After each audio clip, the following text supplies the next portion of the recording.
நிமிடத்திற்கான தலைப்புச் செய்திகள்.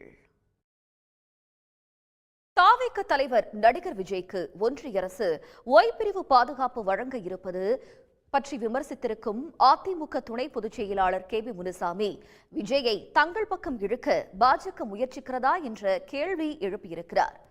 அதிமுக மூத்த தலைவர் செங்கோட்டையன் இயக்கத்துக்கு உறுதுணையாக நிற்பார் என்று நம்பிக்கை உள்ளதாகவும் கேபி முனுசாமி தெரிவித்திருக்கிறார்.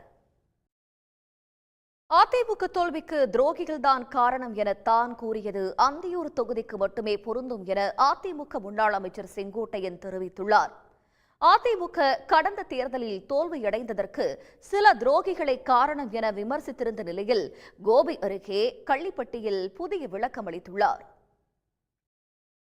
தமிழ்நாட்டின் முக்கிய நிகழ்வுகளை எக்ஸ்பிரஸ் செய்திகளாக பார்க்கலாம்.